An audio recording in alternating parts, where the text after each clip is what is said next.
Kesorotan berikutnya, Menteri Keuangan Sri Mulyani baru saja mengeluarkan peraturan menteri tentang standar biaya fasilitas bagi pejabat untuk tahun anggaran 2026.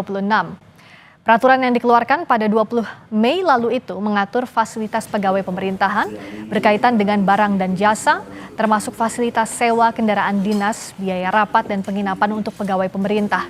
Kementerian Keuangan menyatakan aturan itu dikeluarkan sesuai dengan kebijakan efisiensi yang dijalankan pemerintah. Memang berdasarkan harga pasar, ya. Mungkin itu Pak.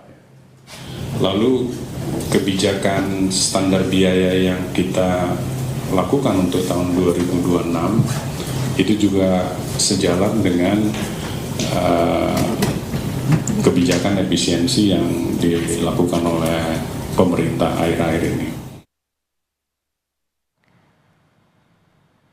Ada beberapa biaya dinas yang diatur dalam Peraturan Menteri Keuangan, antara lain soal biaya sewa kendaraan operasional.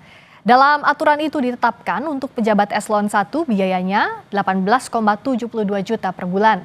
Pejabat eselon 2 ditetapkan berdasarkan wilayah. Untuk Aceh misalnya 18,72 juta, DKI Jakarta 13,25 juta, dan Jawa Tengah di angka 14,67 juta.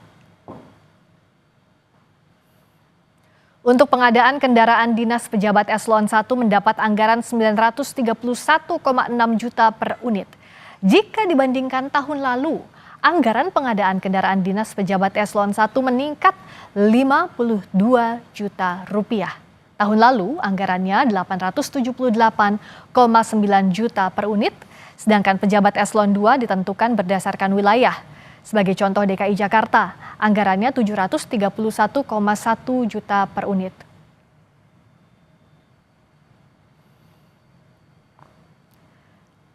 Peraturan Menteri Keuangan juga mengatur soal anggaran konsumsi atau makan dan kudapan untuk rapat pejabat.